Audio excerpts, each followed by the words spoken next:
The World's Worst Parents by David Walliams. Tetch, the father who refused to queue. No one likes queuing. You never met a single person who says, "My favorite hobby is standing in queues all day long. Then, when I finally get to the front, I go straight to the back so I can queue all over again." Queues are boring. Queues are time-consuming. Queues make your feet ache. But they are a necessity. You have to queue to get to the thing you want to do. Get on the bus, have your school dinner, go on a ride at the fair. British people are exceptionally good at queuing. Queuing was invented by a British lady, Duchess Queenie Q. In 1766, her husband had just invented the toilet. As it was the only toilet in Britain at that time, there were a lot of people clamoring to use it. Everyone in Britain, in fact. There's nothing short of a stampede of people who needed to go. So the Duchess made everyone stand in line to take turns to use her husband's great invention. The queue for the one and only toilet in the country stretched the entire length of British Isles. As soon as you had gone, it was sensible to go and join the end of the queue again, as by the time you reached the front, you would most likely need to go again. Now everyone is expected to queue. However, there once was a man who refused to queue, Tetch. If he saw a queue for anything, even a queue of one person, which isn't really a queue until you join it, he would have an extreme reaction. His red hair would stand on end, his legs would shake, his glasses would steam up, his nostrils would flare, and his ears would flap so much you might think he's going to take off. Terry always embarrassed his two sons, Ted and Todd, by coming up with the most extraordinary excuses for why he should never queue. If there was a long line at the local burger chain, Terry would tell the server, "I've been lost at sea. I haven't eaten anything for 3 years except seagull poop. Please, I beg you, let me get my chicken nuggets, chips and chocolate milkshake first." Everyone in the line would give the trio dirty looks as Terry dragged the twins to the front. When there was a crocodile of people waiting to enter the football stadium, Terry would shout, "I'm England's new star striker. I know I am old and a bit podgy, but I'm playing today. Let me through." Todd and Ted's faces would blush a bright red as their father elbowed his way to the front. Worst of all, when Terry was faced with a really long queue to get on the bus. "Let me through," he shouted, pulling the twins along and barging people out of the way. "This bus isn't going anywhere without me." "How is that so?" called out an elderly lady struggling with a shopping trolley. "Because I have to sit at the back and pedal." Todd and Ted wished the ground would swallow them up. The twin brothers were turning 10, so their father asked them what they would like to do as a special birthday treat. "I promise to take you anywhere you like," he said. "Just name it, anywhere at all." The twins looked at each other and then both said in unison, Loopyland. No! cried Dad. Wilt Loopy was an American billionaire who made cartoon films and who had built the world's greatest theme park. He died as an older man many years ago, but he'd had his head deep frozen so he could be brought back to life in the future. Now the future had arrived and his head was attached to a robot body and he was back running his Loopy empire. Wilt Loopy's most famous character was Loopy the leopard, a leopard who was, you guessed it, Loopy. The character had been around for nearly 100 years and could be found on children's lunchboxes, pencil cases and underpants, often hollering his catchphrase, Loopy, Loopy, Loo. So loved were all things Loopy that children from all over the world dreamed of one day going to Loopyland. The only problem with Loopyland was the queues. The queues for the most popular rides were so long that they snagged for miles around the park. You could spend the entire day queuing for the Loopy coaster or the Loopy log flume or Little Loopyland, and then the ride would be over in a matter of moments. The Loopy haunted house attraction lasted just 1 second. You walked in the front door. A teenager in a Loopy the leopard costume shouted, "Boo!" at you and then shoved you out through the back door. There was nowhere on earth that Terry Tetch would rather not be than Loopyland. Loopyland was a nightmare for someone who hated queues. But, he had promised his boys. So, how could Terry take his twins to Loopyland and not have to queue? The man needed a plan. Terry's great-great-great-aunt lived in the attic of the family home. Aunt Ursula was a terrifying snake of a lady, forever hissing and baring her false fangs if the boys came too near. She was absolutely ancient, and no one knew how old exactly, not even her. Aunt Ursula had a metal frame called a walker in case she ever went out, but she never did, preferring to bark orders at the Tetch family to do her bidding. Terry had a naughty idea. If only he could borrow the walker for the trip to Loopyland, then he could pretend he couldn't stand well enough to wait in line.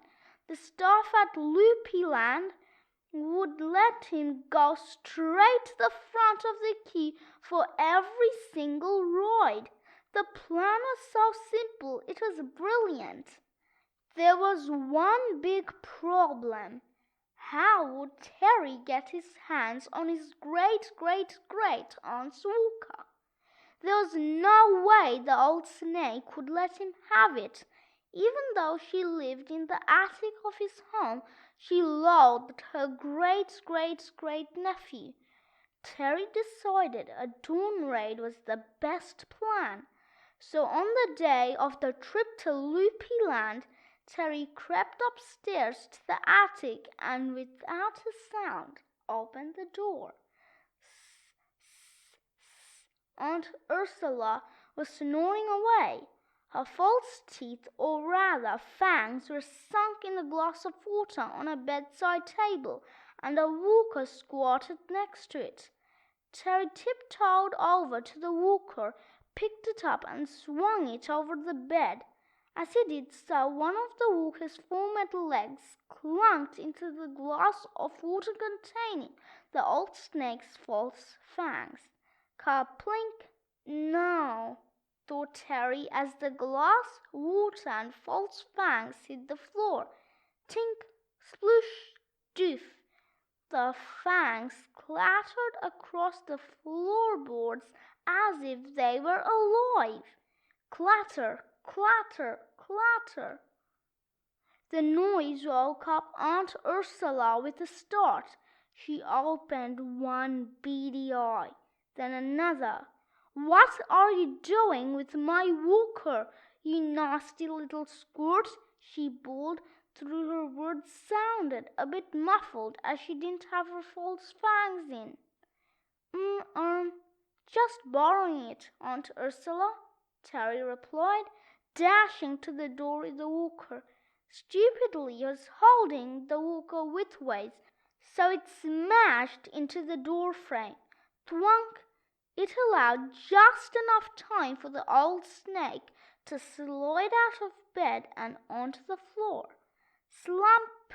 Then she scooped up her escaping false fangs with her long, bony fingers and pushed them into her mouth. She hissed. Next, she slithered across the floor on her tummy and dug her fangs into her great-great-great-nephew's ankle. Chomp! "Ah!" screamed Terry. He speedily spun the walker around and charged down the stairs. Stomp! Stomp! Stomp! Aunt Ursula was still biting his ankle, and she was not letting go. She slid down the staircase behind him. Slunk, slunk, slunk, all the time sinking her fangs deeper and deeper into Terry's flesh. "Ah!" On hearing their father scream, Ted and Todd leaped up out of their bunk beds. "Dad!" yelled Ted. "What's going on?" shouted Todd. "Get in the car," ordered their father. "But," they replied, "we are still in our pajamas." "I said get in the car." The boys did as they were told. They hurtled down the stairs, hurried out of the front door, and bundled themselves into the back of the car. Meanwhile, Aunt Ursula was slowing Terry down to a stop. As much as he tried to shake her off, the old snake just wouldn't let go. There's only one thing for it. Terry leaned down and tickled his great-great-great-aunt under her chin. She half laughed, half screamed, opening her mouth. "Ha!" leaving her fangs still biting into his ankle. Terry made a dash for it, slamming the front door behind him. Shunt! Still holding the walker, he tried to force it into the car through the door, but it was too wide and just wouldn't go. Ka-plunk, ka-chunk, ka-nunk. Thinking fast, he whipped the belt off his dressing gown and lashed the walker to the roof of the car.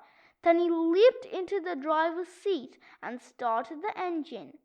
"Loopyland, here we come!" he shouted over the noise.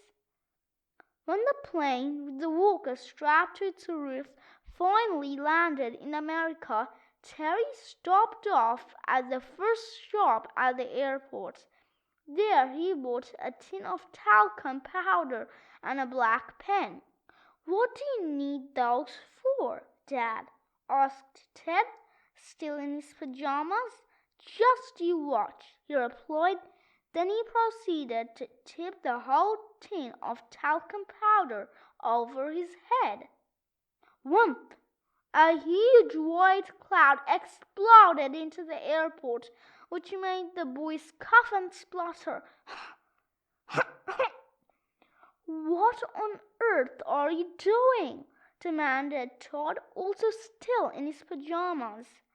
"I haven't finished yet," replied Terry, proceeding to draw lines on his face with the pen. "Have you gone nuts, Dad?" asked Ted, not unreasonably. "Far from it," replied the man with a mischievous grin. "And don't call me Dad anymore. Call me Granddad. In fact, don't call me Granddad. Call me Great-Granddad. Watch." With that, Dad grabbed the walker and shuffled along the airport walkway. Shuffle, shuffle, shuffle. He's pretending to be a very, very, very old man, complete with white hair and thick lines all over his face. Before, after. This way we won't have to queue for a single ride at Loopyland. "But we don't mind queuing, do we, Todd?" asked Ted. "No, everyone else has to, so why shouldn't we?" agreed Todd. "Because I cannot queue," yelled Terry Tetch. He was so loud that everyone in the airport looked around. Realizing his mistake, Terry instantly went back to being the boy's great-grandfather and shuffled off towards the exit. Shuffle, shuffle, shuffle. "I've got a bad feeling about this," remarked Ted. "Me too," added Todd. A short while later, the three found themselves outside the toll gates to the world's greatest theme park. Ted and Todd could barely contain their excitement. The boys were literally jumping up and down with joy. Boing, boing, boing. Of course, their father was doing no such thing. Instead, he was holding tightly to the walker and shuffling slowly towards the ticket office, past the mile-long line of folks queuing to buy their tickets. "Hello," began Terry, even putting on an old wobbly voice to go with his supposedly old wobbly legs. "Please, can you help me?" he asked the ticket seller. "I'm 101 years old." "So?" asked the bored bubblegum blowing teenager behind the window. "So I'm very old and I don't look too good. That's why I've got this old thing," he said, rattling his walker. "Rattle, rattle, rattle. And, young man, I definitely 100%, without any doubt whatsoever, cannot queue. Not even for a second. Do you hear me? Not 1 second." The ticket seller rolled his eyes and reached for a metal box. "Here you go, Grandpa," he said as he slid 3 gold passes under the window. "Yes, no queuing," exclaimed Terry, jumping up and down.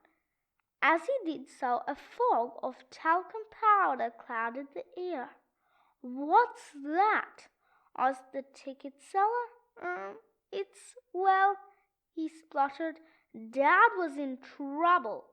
The impossibly long queue of folks waiting began eyeballing him suspiciously. "Dandruff," cried Terry, thinking fast.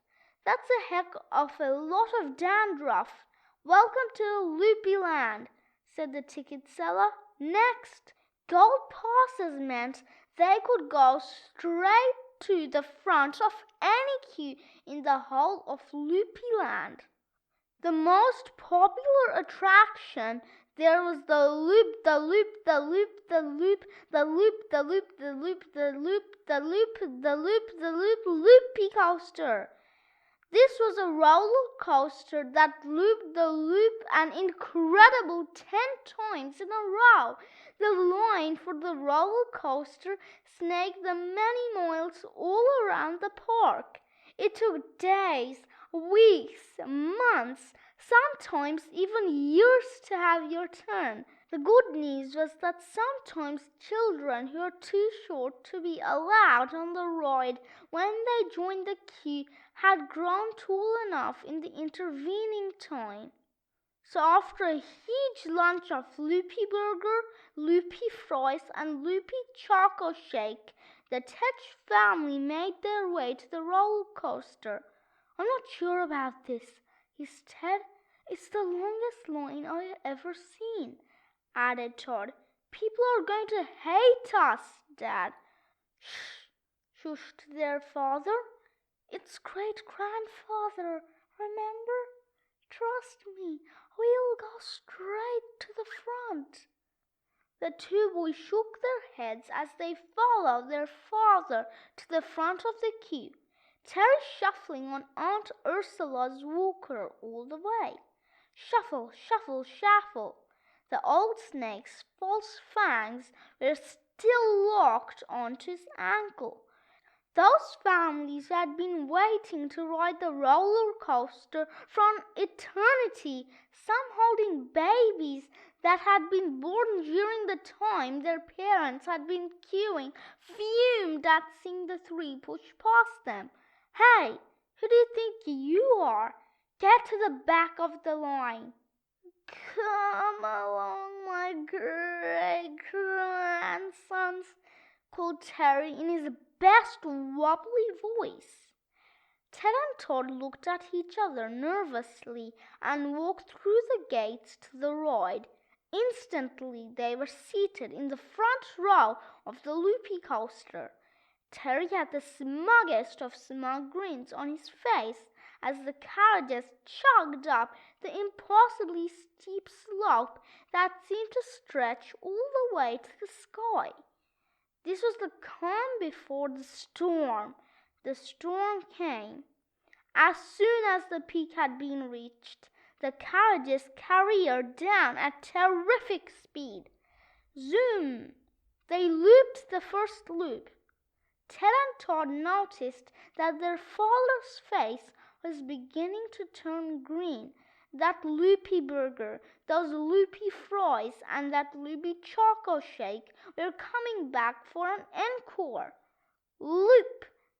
As each loop passed, Terry Tetch's face became greener and greener. Loop! At first it was a light green. Loop! Then a dark green. Loop! Before becoming a parrot green. Loop! The next thing they knew, their father's face had turned to a putrid green. Loop!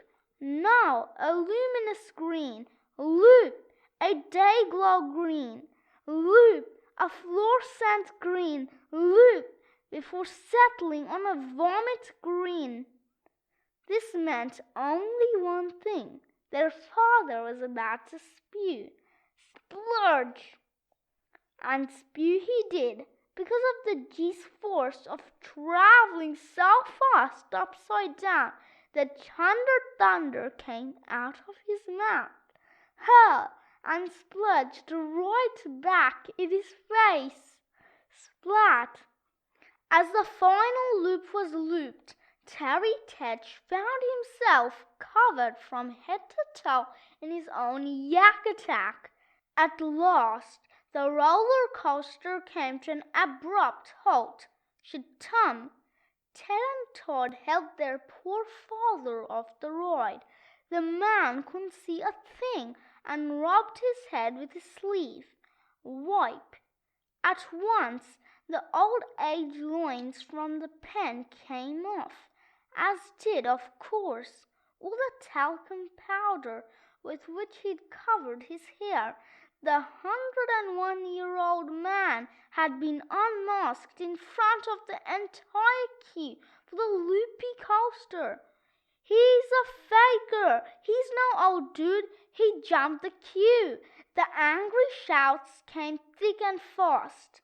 I am a great-grandpa," protested Terry. "Liar! Cheat! Phony!" Looking at the angry mob circling, Terry shouted, "Run!" Run he did, his boys trailing close behind. There's no time to grab Aunt Ursula's walker, which was left discarded by the side of the roller coaster. He never even needed that thing. What a piece of work! Get him!